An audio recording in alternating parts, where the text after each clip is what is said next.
Welcome to the Infinite Life with Katische Haberfield. I'm a quantum soul therapist, and I'd like to take you on a transformative journey exploring the mysteries of the soul, past lives, and infinite existence. Through over 60 regression case studies, mediumship interviews, and fascinating discussions with interesting human beings, uncover what it means to be a human facing duality on Earth whilst embracing the true nature of reality, non-duality, and unconditional love.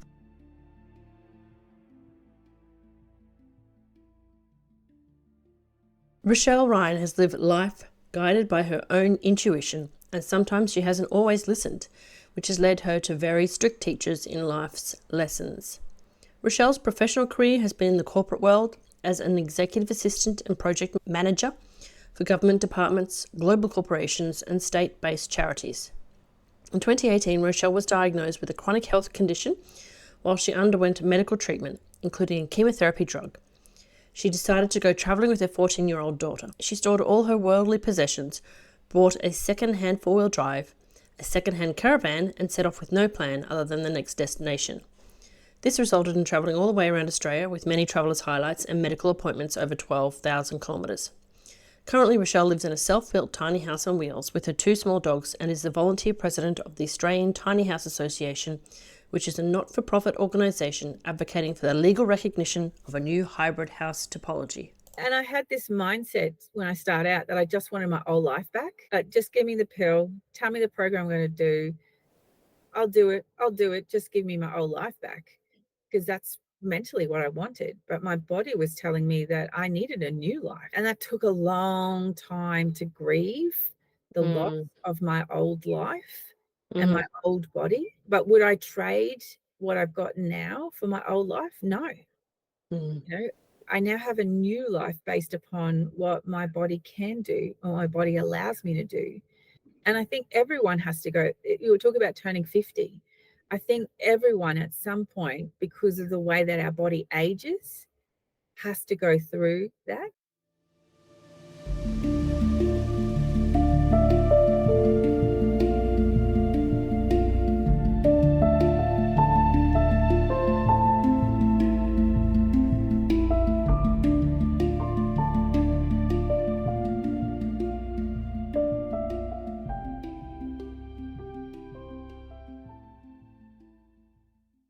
Welcome to the Infinite Life podcast with your host, Katische Haberfield. This week, I have another local. Finally, we've actually had two this season, two Brisbane ladies, and this week I have the lovely Rochelle Ryan, who I only met a few weeks ago at a 50th birthday party. So welcome to the podcast, Rochelle. Yeah, thanks for having me. You're welcome. Now, we were having a chat at Rochelle's bestie's birthday, and I am the next door neighbour of her bestie from when I was born. That's a lot of bees, isn't it? So we were chatting and we did the whole, what do you do? What do you do? And she said, you probably want to talk to me about tiny houses. And I went, yeah, actually, I do. And she said, what do you do? And I said, well, I have a podcast. You want to come on? And that's where it started. So we're here to talk about midlife, spiritual awakenings, tiny houses, and whatever else comes up. So, Rochelle, tell me, how has midlife been for you? It snuck up on me, to be honest. I just have been so busy raising two children on my own and dealing with all the career life crises and stuff like that, that before I knew it, I was 50. And I was like, how did I get here? Yeah. But looking back, it just hasn't been a typical life. And I'm surprised that I got to 50 and I still don't have my shit together. To be brutally honest. But I've had health problems. I've had to take time off work over the last 50 years. I've traveled around Australia while undertaking medical treatment. Figured that I would eventually somehow be able to get into the mortgage, having my own home, but that never worked out. So when the housing crisis hit, Before there was even a housing crisis, because I work in a company that had to put people into temporary accommodation. And in 2022, I realized at the beginning of the year that we didn't have enough rental properties in the state of Queensland where I live. And so because I'd been dreaming of a tiny house and researching it for the last 10 years, looking at all the alternative housing market just for single incomes, I just realized at the beginning of 2022 that I needed to get some kind of alternative accommodation. And because I'd lived in a caravan while traveling around Australia, I knew I didn't want a caravan because they're really hard to insulate and the layout's like really fixed. So I found, luckily, on Gumtree, a prototype tiny house and bought it, and then had to gut it and renovate it.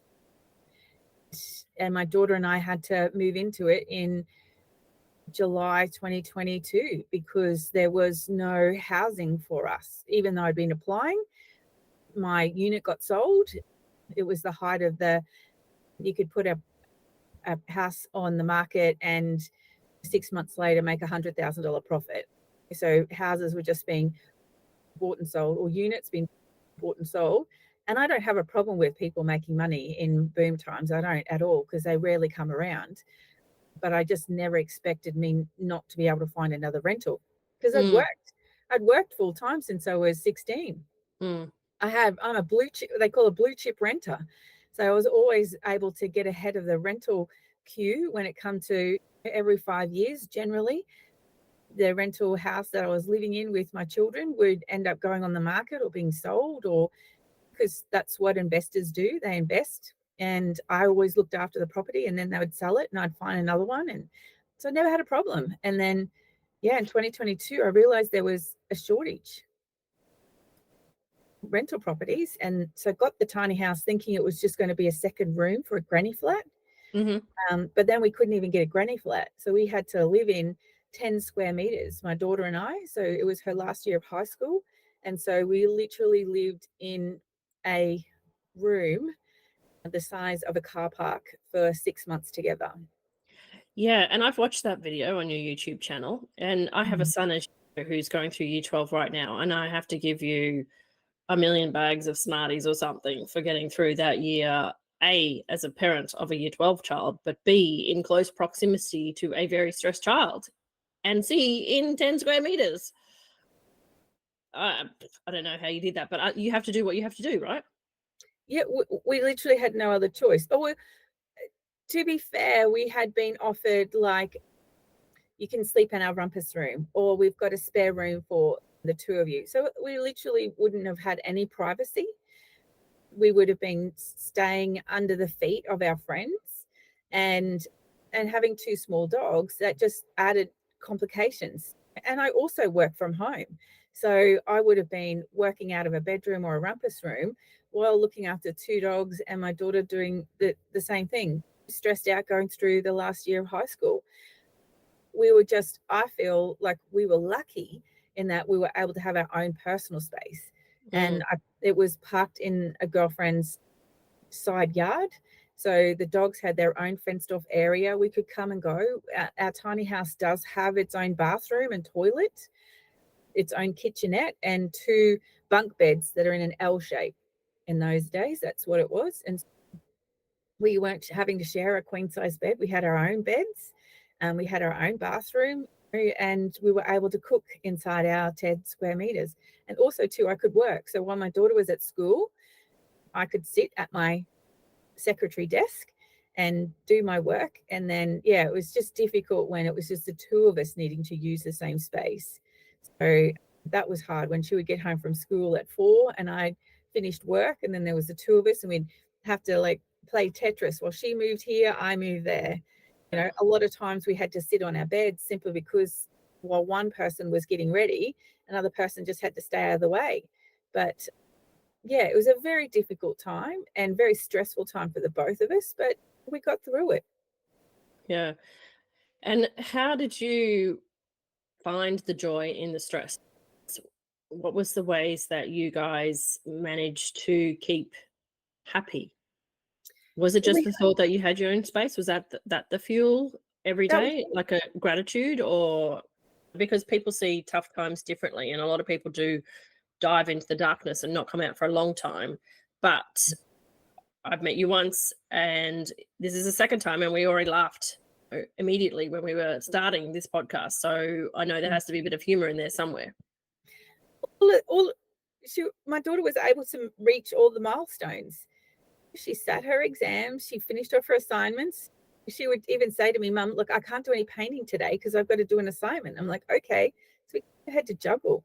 She also got, because of our situation, we were technically homeless. So she was able to get some consideration for her final exams. It doesn't mean that our situation didn't impact on it. It definitely did. So there was considerations there, which we were grateful for. She still got to dress up and be beautiful for her formal.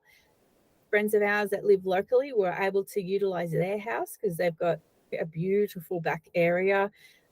So yeah, so she was able to still reach, she turned 18. So we had a party, so we couldn't have it at our house. So I hired out a campground that's close by. We didn't sleep over. I didn't want to have to deal with a bunch of 18-year-olds sleeping in bunkhouses. Yep. But we still had a big bonfire, and I got it catered. So the catering came in all pre-cooked. So I didn't have to worry about that. Like, I'm a single mum, I outsource everything. So yeah, we got a cake made locally. So she still got to have like a big 18th birthday party. She still got to go to do her formal. She still did schoolies. It just got difficult in the summer holidays when she was at home. But then she had a boyfriend, so she was able to hang out at his house. And 18-year-olds don't want to hang out at home. So yeah, so eventually, and I also have an older son, and he had been at that point living independently in a share house, and now my daughter's doing the same. She's living independently in a share house. It's just a matter of 18 years of living as a single mum. I've just learnt to go with the flow, and you've just got to make the most of it. It's not, and yeah, and finding the joy. Her formal was a lovely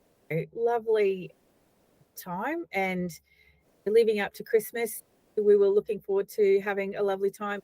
She got unwell at one point, and I had to stay in the tiny house, and the tiny house was perfect because she had a severe migraine. So we had to keep it low light, dark. So between Christmas and New Year, we were able to do that because the tiny house facilitated her just being in a really cool, because it's air conditioned, so we could keep the temperature right, keep the low light. So yeah, so it's all about, I've just got the mindset of just trying to, find the joy in the moment, make it work. Yeah. And really, and I've had a lot of counseling over the years, and my counselor would always just say to me, you just have to make the next decision. Don't get too ahead. If you get too far ahead, it's too overwhelming and you catastrophize the whole thing. And always just try and find the joy. So living in a tiny house gave me the financial means to take my kids out for breakfast. Instead of having them over to make them breakfast and have to deal with all the mess, I would just take them out for breakfast. And I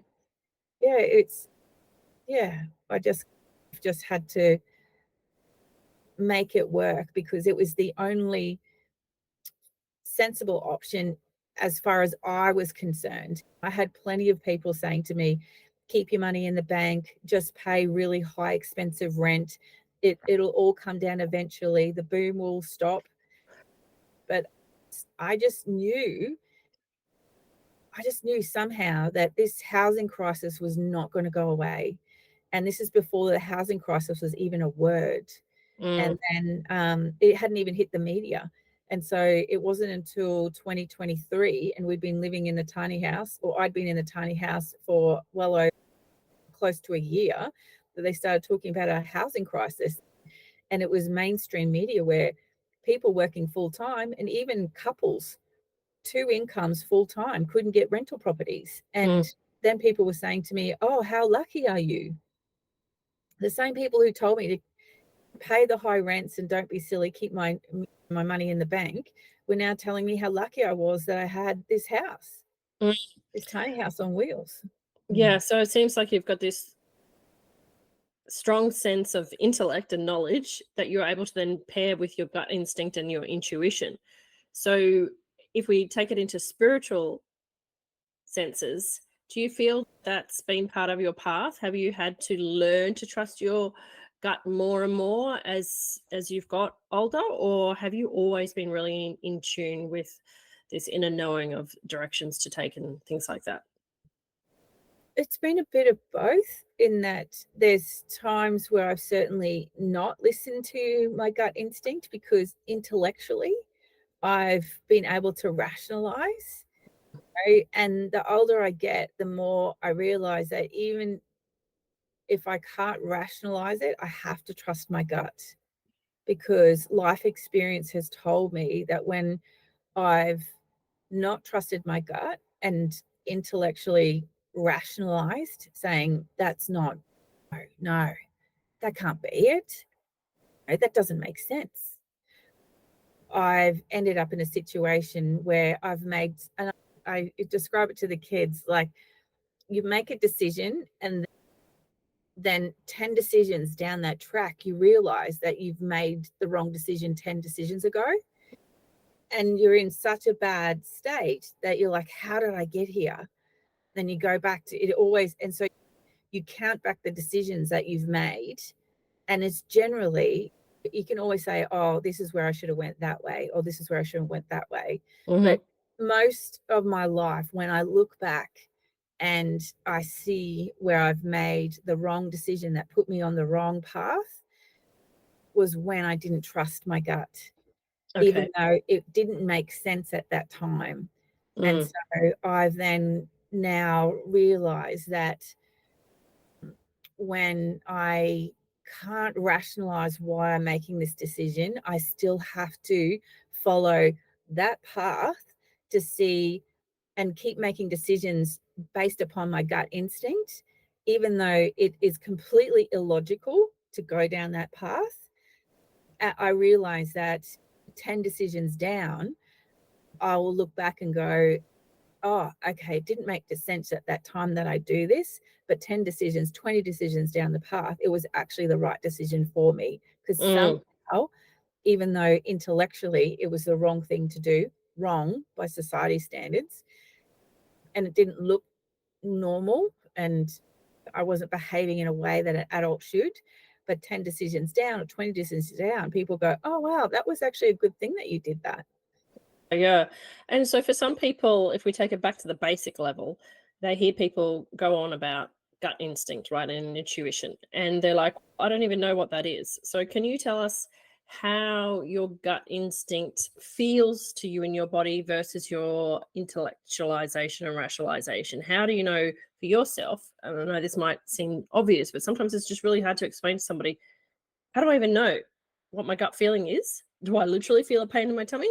Or is it the thoughts that go around? How do you explain to somebody who's never thought, am I following my rational, logical mind or am I following my intuition? How would you tell people to just even take that first baby step? I find that there's a resistance. Hmm. There's a resistance to, so I'm just trying to think. For me, because we're always making decisions every single day. And there's ones that just keep coming up. For an example is just recently, I recently purchased a second tiny home, but it wasn't built, it's tiny home on wheels, but it's not a home inside. They've created it as an office.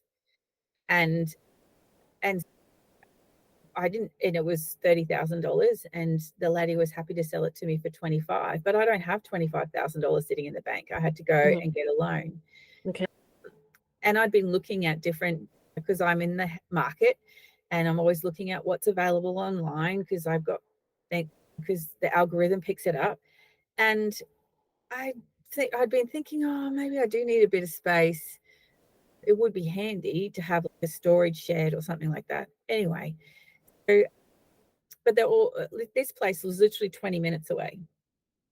And it actually happened to be on the road to this birthday party that I met you at.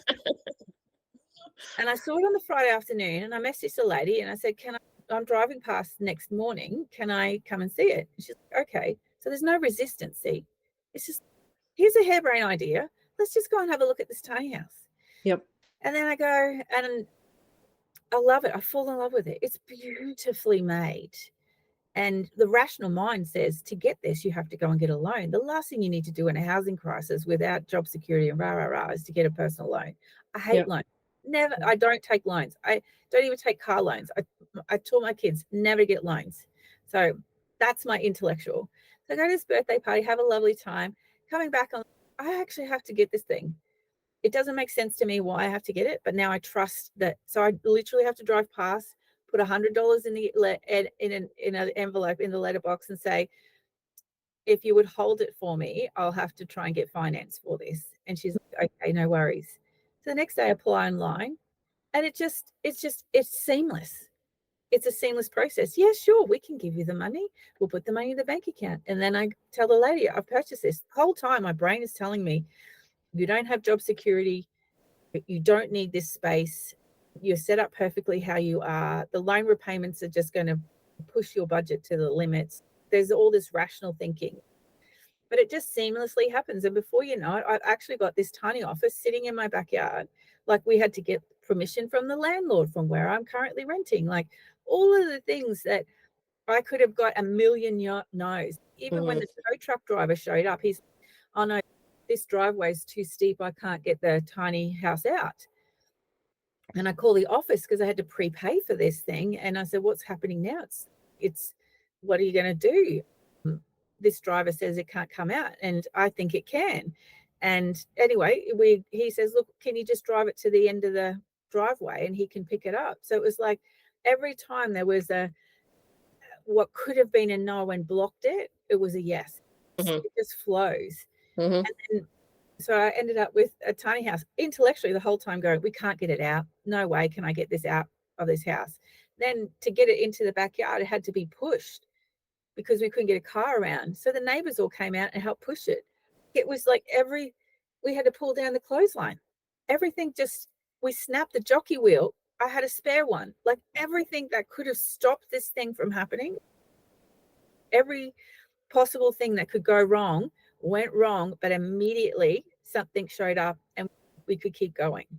Yeah. Now, Okay. that also happens in other circumstances where I tried to do something and everything goes wrong and I have to come up with a solution. So I'm pushing the yes, even though everything comes back. This could have easily have been the loan got knocked back by my current bank. I would have had to go for another lender. The tow truck driver said, no, there's no way we could get it out. So I'd have to tow it myself. Towing it myself, I could have broken my car. Then I'd have to fix my car and the tiny house. Then there's no way I can get it in. So it's sitting out the front. These are the no resistance. And like, to the point where at the end of the day, I have a hot water system that's run on gas, and I'd run out the night before. So I had to fill up my 2 gas cylinders. And then I drove to the nearest service station where I go all the time. And they said, oh, look, we haven't had gas for over a week. The gas delivery guy, because this is like swap and go gas. And she's like, in our area, she's like, you're going to have to go to Bunnings, but it's closed now because it's 7:00 at night. I've been gone for 12 hours. The one thing I wanted was a hot shower. So I thought I'll just drive to Aldi and get some groceries because I'd run out of food too. And on the way, I drove past this service station that I never go to. The guy's out there blowing the leaves off the driveway, and I literally pull in and say, do you have any gas? Thinking in my head, I just need 1 bottle. I could put an empty back on and that'll work. Or even a small bottle, like even a barbecue size one will give me enough. He goes, oh, hang on a minute. Goes in, opens up, looks in, digs around. He goes, oh, how many do you need? And I said, 2 if you got it. He goes, yeah, I got 2. Beautiful. Yeah. So the whole western suburbs of Brisbane, in where I lived, had not had gas in over a week. And I'd even said to the girl, oh, looks like I'm not having a shower tonight. She's like, if I had $1 for every time someone told me that, it's like I've been telling people for a week that there's no gas. And yet the next service station over, I found 2 bottles, not 1, but 2. Wow. Yeah. So that's where, like at the end of a busy day, that's where I just know that although my decision mentally, my decision to go and get a loan to buy a office, which I don't really need the space, it's just will be nice. I'm very self-sufficient in my 10 square meters. I've lived here like this for 2 years, but it just flowed. It to the point where it was like almost everyone would have said, "Oh, you're just so arsey, Rochelle, like you're just so lucky." And it's not. I do believe that there's an element of luck in the world, but I also believe that when people think of luck, it's also following your gut instinct. And by doing that, it just clears the path for you to follow. Whereas when you're not following your gut, you come up against resistance time and time again. Like the truck won't show up on time. Then the driver will say no. Then you couldn't get the gas. Then you couldn't get it off the road. Then everything just is twice as hard as what it should be. And then when it just flows, I get goosebumps. I just think, I'm just like, wow, this is the right thing for me. And yet every time that I talk, and so from the time that I found, also it happens quick. The other thing is that when I'm not following my gut instinct, everything takes twice as long. But when I'm following my gut, from the moment that I saw it online on Friday to the time that I got it at home was just over a week. Wow. Yeah. Okay. Just over a week. Yeah, that's supersonic speed, isn't it? Yeah. It's just, and it honestly, if I wasn't working full time during the week, it could have happened in just a couple of days. But I had to wait until I'd finished work and and the next weekend to pick it up. So literally saw it on the Saturday, paid the deposit. The following Saturday, I had it in my yard. Yeah. That's great. That's great because, we can overthink just about everything in our life, can't we? And that fear makes you feel sick and you get upset tummy or whatever it is. And you have to learn that element of trust as well. Yeah. And I learned that the hard way in 2018, where I ended up being diagnosed with an autoimmune disease. And at that time, I'd just been pushing. I was tired, I'd push. If I was sick, I'd push. I had to just keep working. I just had to keep the house running. And I just had to just be on the go all the time. I was a carer for my father-in-law who lived with us. So I was often setting alarms to get up in the middle of the night just to check on him, and then getting up at 5 o'clock in the morning to go into the city because I worked in the city, ringing my daughter at 7 o'clock to make sure she was out of bed and catching the bus. Like I was just, I'd come home from work and just having to deal with peak hour traffic and making lifestyle phone calls. I can't catch up with this person, ring this. I was ringing aged care services just to see how everything was going, talking to Meals on Wheels, yada, yada, yada. So it was just constantly push. And and so then in 2000, when I became really unwell at the end of 2017, and I was off work. I would go back to work and my body would just give way. And so, I'd go back 2 days a week, 3 days a week, full days. And then I'd get to the point where I'd be full 4 days and then I'd get sick again and literally be back on the couch, so unwell that I couldn't actually get to work, and I'd have another month off. And so it was just this, at some point, my body said, if you don't listen to me, you're going to be very unwell. Yeah. So that was, but that just, I turned 40 and I was into my 40s and my body was just like going, we can't do this anymore. So in 2018, that was when I resigned from my job because I was so unwell, and my lease had run out on my house, and the owners wanted to occupy the home. And and I was just basically waiting around for my next medical appointment, my next blood test. Yep. And a specialist, at that point I had 5 specialists, and the main specialist said to me, who diagnosed me with an autoimmune disease, said it can take 6 to 12 months to get on the right treatment, and then if that's the case, you won't be able to go back to work until we get you on the right treatment.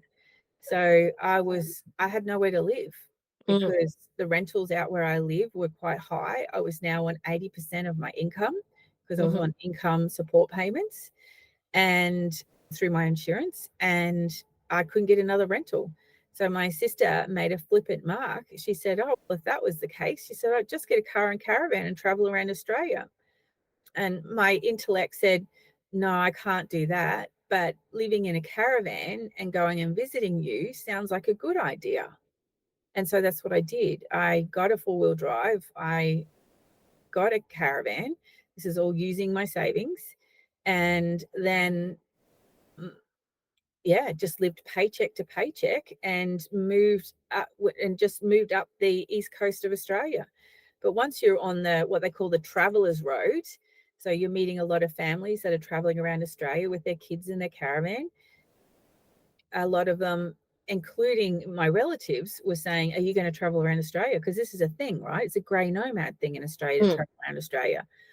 And my initial reaction was no, I'm just going north on a holiday while I'm undergoing medical treatment. And because intellectually, I couldn't fathom all the medical stuff that I had to do. Also having a 14-year-old daughter who was homeschooled by that point, like that was just all too hard. I was just going to visit my best friend in Rockhampton and visit my sister in Townsville and just keep going up the coast. I've got family up far north Queensland. And if I got all the way to the tip of Queensland, that would be a good goal. I just really wanted to get to the very tip of Queensland just to say on my bucket list that I've been all the way up to what they call Pajinka. And then friends in Rockhampton said, oh, we've been up there, but if you get to the tip, you might as well hop on the ferry ride and go over to the Torres Strait Islanders and visit there. They've got a pub over there. It's the highest pub in Australia. You've got to go and visit that. If you got that far. So every time I went, someone gave me a new destination to get to. And in 2018, I traveled around Australia. There you go.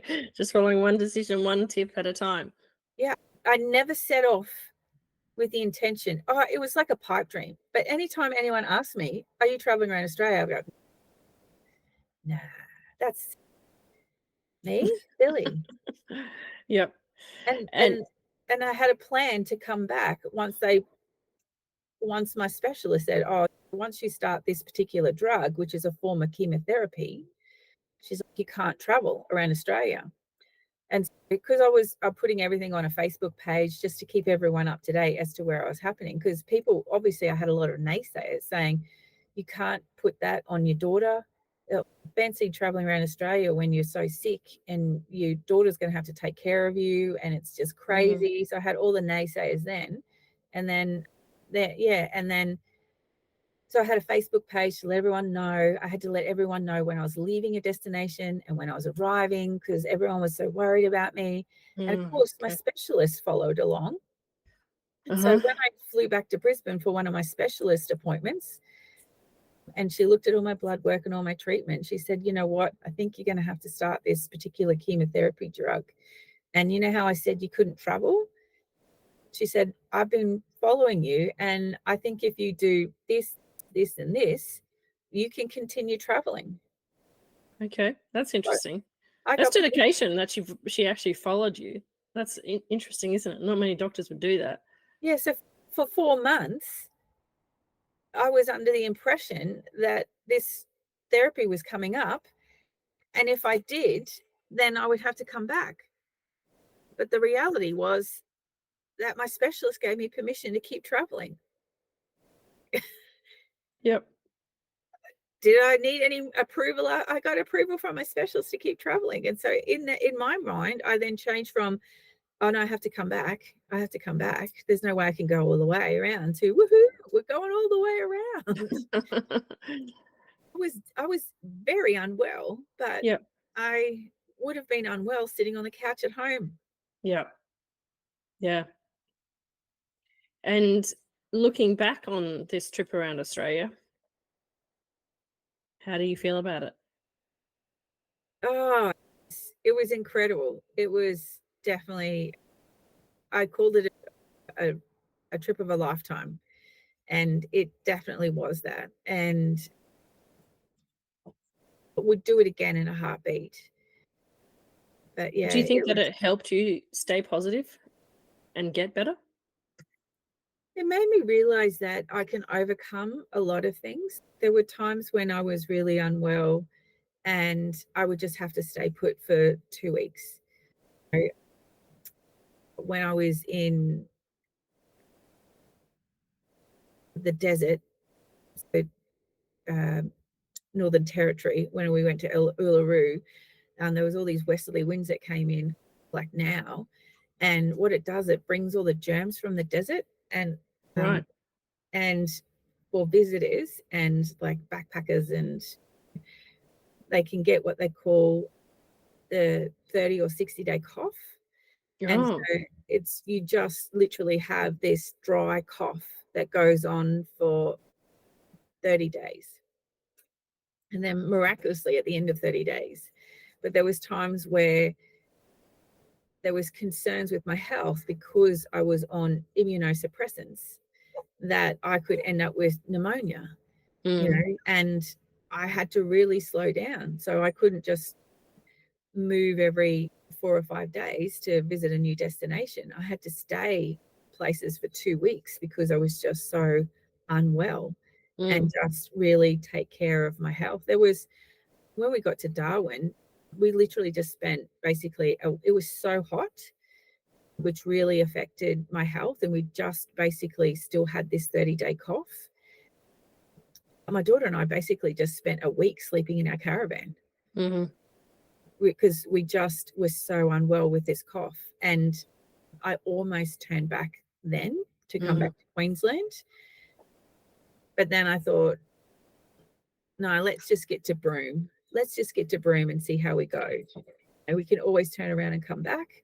Or, yeah, I just wanted to get to the west coast of Australia at that point in time, just having that next destination, following that Mhm. next destination. And by the time we got to Broome, the cough just disappeared. Okay. Yep. Energy was back. The sunset's amazing. The water over there. If West Australia is just a beautiful state.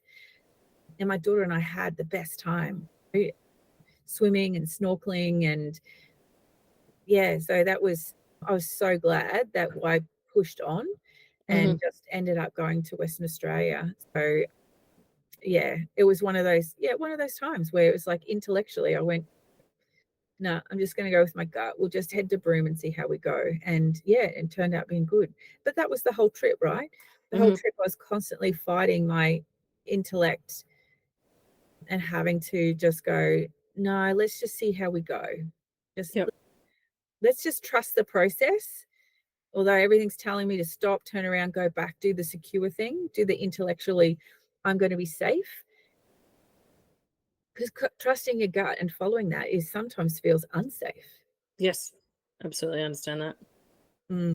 And yeah, and at the end of 2018, I had traveled around Australia. I'd been to every state and territory. And although I felt exhilarated, I'd accomplished this huge thing that I'd never set out or intended to. I went and saw my specialist expecting to see my results being amazing because I felt amazing. Mhm. And yeah, no, the test all came back saying that inside I was still really unwell. Okay. Yep. And that's an important distinction, isn't it? Because you felt good, but there are some practical realities that you still have to deal with and help your immune system. And this is a long term thing, but you can still live life and enjoy it whilst you're going through this, allowing the body to heal, right? You can still live life. Whereas, yeah, I think that's a really good, fascinating, interesting insight, because so many people do just regale themselves to the couch. But yeah, you can still live life while you're healing. Yeah, and I had this mindset when I started out that I just wanted my old life back. Mm, Just give me the pill, tell me the program I'm going to do. I'll do it. I'll do it. Just give me my old life back, because that's mentally what I wanted. But my body was telling me that I needed a new life. mm, And that took a long time to grieve the loss mm, of my old life and my mm, old body. yeah. Uh, but would I trade what I've got now for my old life? No. Mm, You know, I now have a new life based upon what my body can do or my body allows me to do. And I think everyone has to go. You were talking about turning 50. I think everyone at some point, because of the way that our body ages, has to go through that. You look at professional sports athletes who have to transition from being this 20 god or goddess. mm-hmm. They can accomplish so much with their body, but then Yep. at some point their body just starts saying no, it doesn't recover, it gets injuries. And they've gone from that peak pinnacle physical period of where they were lauded upon, because that's what society does. That lauds those type of god and goddesses of physical, because we've just seen the Olympics, and thinking of Hugh Jackman. He's 50 and he's just had the abs of steel on a movie, and they've just been flashing it all over the internet. And but that is not possible for the normal people every And day. it's not possible for his co-star either. Look at Ryan Reynolds. He's like that famous Deadpool Wolverine dance, bye, bye, bye, bye. He's like, that's not me in that suit. If you think I can do that with arthritic knees, no, that's a body dance double. So even in a Yeah, double duo, one of them, yes, can do the miraculous, but the other's just like, hey, no, he's the freak. I'm not the freak. I'm the ordinary guy. yeah. And you talk to Hugh Jackman about what he physically had to do to get to that place. It's inhumane. It's not something that can be sustained either. You know, they had this whole routine up to that point where he was so body lean that you could see his muscles through his skin. Mhm. But then he stopped that eating program. He went back to a normal body. He wore a suit to hide the fact that he didn't have that lean body mass anymore. And I don't have a I don't have a problem with people who do that. I don't want to come across as body shaming at all. If that's what you want to do, just remember that it's not sustainable. We can't sustain having a 25-year-old body where we quickly recover, we don't get injuries, and sportsmen all have to go through that. Once they go through that whole I get injury after injury, and they're no longer held up on the screen and people cheering on them because they're now injured and old and not muscle toned or ripped, because they can't work out 8 hours a day. They're physically not capable of doing that. And I guess I always say that I went early, because I stopped dyeing my hair, went to the natural gray. I stopped getting my nails done because I was putting all this toxic chemicals through my body, and I was trying to figure out what was making me sick. So I stopped wearing makeup. And because I just didn't want to have to conform to the beauty standards of being a corporate worker anymore. Mm, You know, I had all of these issues with my joints and my back, and so I stopped wearing high heels. I mm, stopped wearing suits, and the medication that I was on made me, when you're on this particular drug, your weight can go either way. I thought, oh, if I was on a chemotherapy drug, I will get skinny, because that's what in the media. And no, because of the steroids and the drugs, I actually put on a lot of weight and right. had moon face. My Yeah. glasses used to sit on my cheeks. I could put a finger behind, but my face was so puffy that when I wore my glasses, they actually rested on my cheeks. And that was all because of the drugs that I was on, you know. Mm, And when you put on weight due to steroids, it's actually really hard to get it off. Mm, So then I had to have a new body acceptance because I was mm, traveling with a teenager who wanted to swim all the time, and we're at all these beautiful spots. And was I going to hide my body away because I didn't conform anymore? mm. And now I've put on 20 or 30 kilos because of the drug therapies I've been on for the last 6 months. I'm just going to have to go out into the sun and wear my full piece suit and be proud of my health, not my Yep, body, and that I can actually get into the swimsuit and I can actually walk to this across the sand. yep, Because we have mobility issues, walking on sand is really hard. yeah, And then to get in and swim in the ocean, the reward was just being able to swim in these beautiful spots, right? yeah, And thermal pools, and in Northern Territory where it's all warm, beautiful gorges where the water was freezing, but you had these thermal heating water coming through the rocks. Am I going to miss out on all these beautiful experiences because I don't fit body conformity ideas? No, I didn't. I put my bathers on and I went swimming. yep, Wherever my body could take me. And I did that with my daughter because I realized at one point when I was traveling, like I had to be her friend. I can't just hide away and sit on the couch and while she goes off and hangs out with her friends and does all the physical activities. No, when I took her around Australia, I actually had to be her friend. So I had to do mm. the things that she wanted to do. So at one point we did, when we were in far north Queensland, we did this where we had to wear a harness and we got flung from one tree to another on a zip line. I'm like, I was just like, okay, this is going to hurt, but it's only going to be for a couple of seconds. I had to do that for her because that's something that she wanted to do.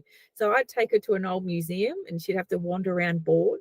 And then I'd have to do something like a zip line where Yep, it was going to hurt, but it wasn't going to kill me. And it was only going to be for like half a day. But I yep, had to do that for her because I had to make the trip interesting for her. yep, yep, So, yep. yeah, I took her out and we always had these things. So I took her whale watching where we could swim with the whales. We were supposed to swim with shark whales, but we were too late in the season for that. But went out, and I had to say that the guy who were taking us out, I'm like, I'm not sure if I can get in and out of the boat. Mm. And he said, oh, don't worry, we have plenty of 80-year-olds. He said, all you have to do is just float. He said, we'll pick you up, we'll drag you in, and we'll get you up onto the boat. So I had to always talk to people about what physically I could and couldn't do on this trip. And for a lot of people, they would stay home and sit on the couch because they would just assume that it would be too hard for them to do something physically and not even ask. Well, I had to ask. I had to ask for help. I remember one where we went swimming in Lake Argyle and I had to talk to the operator about, I don't think I would have the physical strength to, they had a ladder to get up the back of the boat. And I said, I don't think I'd have the physical strength to hold on and to walk up this ladder. And they were like, don't worry, we have a whole heap of people. We'll have someone pulling one arm and the other one pushing your bum. We'll get you out of the water. Don't you worry about it. And yeah, so then when I got on the tour boat and they were like, we've got you covered. Just don't drink too much alcohol. And I was Right, not drinking alcohol. And they're like, okay, cool. Yeah, they didn't want to have to, because they've got plenty of drunk grey nomads out of the right, yeah, so I was going to be no problems to them as long as I right. was sober. They could get me out. So yeah, Where was this whale experience that I you spent? around. So the whale experience was in Western Australia at Okay, a cool. place called Exmouth. So Okay, sounds amazing. yeah, and the lake tour, because my daughter loves swimming, so we always found all these swimming opportunities when we could. And the other one was Lake Argyle, so we did a sunset tour, and where we got to jump off the back of the boat and swim around with floaties, so big pool noodles. So that was cool, having a can of soft drink in the lake while the sun set. So it was, yeah, gorgeous. And then I spent 2 days in bed Yep.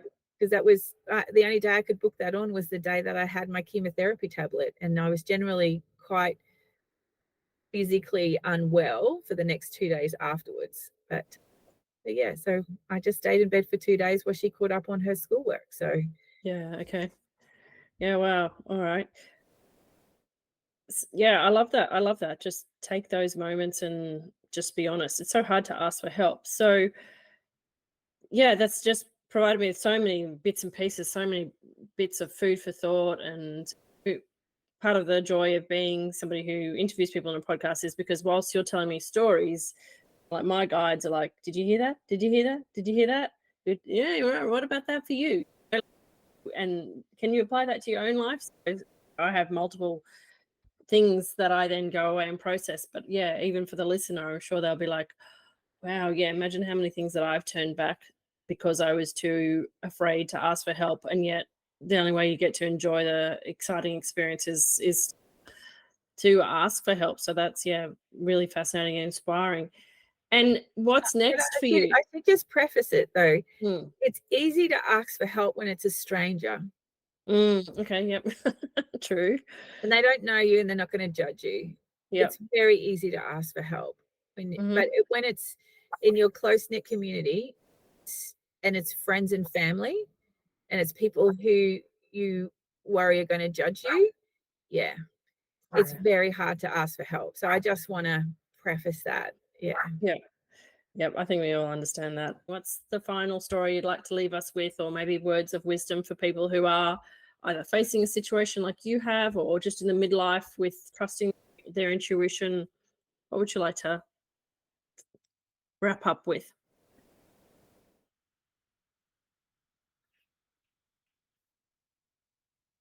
I'm not sure. It's just more, I think as we age, we learn that our life is all about lessons. Hmm. And so instead of, it's because I said this the other day to the lady I bought the tiny house off. She was also going through her own life crisis, hence the reason why she was selling the office. Hmm. And she was downsizing. And I said, up until, isn't it funny, up until you're in your 40s, you feel like you've got plenty of time in life and you have all these plans. And whether it's getting an education and following a career path and then changing the career path and having another plan, whether you've got career goals and personal goals, whether you want to be the best equestrian or whether you want to renovate your house too, or your goal is to live by the river, whatever it is, up until your mid 40s, it's all about you are in charge of your life and you can make your own destiny. And then at some point and I think this is what midlife crises are, that you realize that your life is all about lessons and you're not in control and you're not in charge and you just been making the most of it.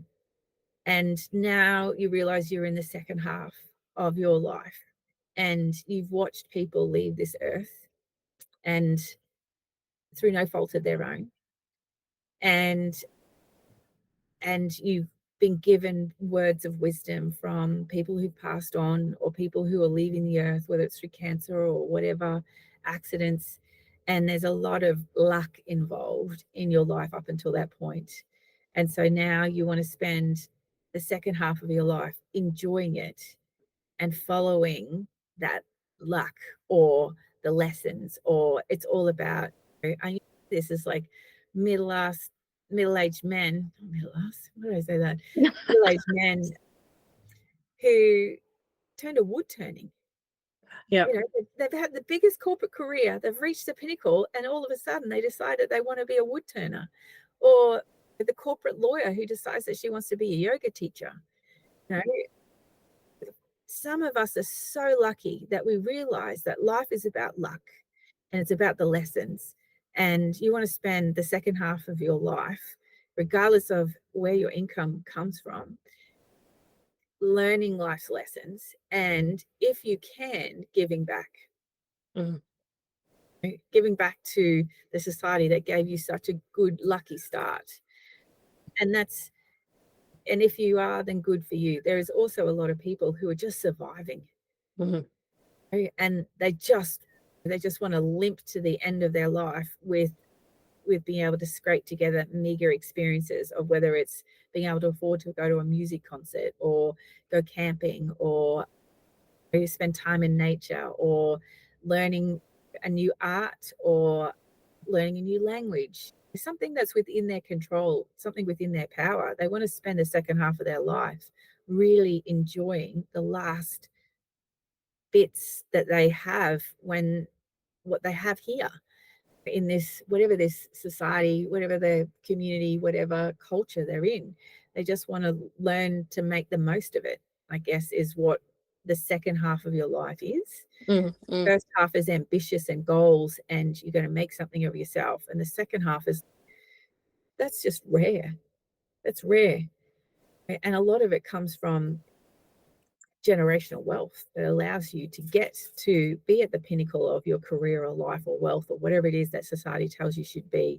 And then the second half is, oh, I want to be the best sewer, or I want to be the best bowl maker, or I'm going to reach nirvana with yoga and teach it to as many people as I can. I think that's what the second half of our life is learning the lessons that we want to learn.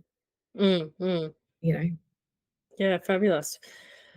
Thank you, Rochelle. And I'm going to link to your YouTube channel and your blog, that'll be in the show notes. If anybody has any questions about the realities of tiny house living and that following that urge, Rochelle is the volunteer president of the Australian Tiny House Association, which is a not-for-profit organisation advocating for the legal recognition of a new hybrid house typology. And we haven't even got there today, but we're about at the hour already. You can contact Rochelle via her YouTube page or a website and find out to your heart's content about the tiny house component. But thank you so much for taking the opportunity to spend some time with us and help people see the joy in their lives. Namaste. Thank you. Thank you. Thank you for having me. You're welcome.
Underwent.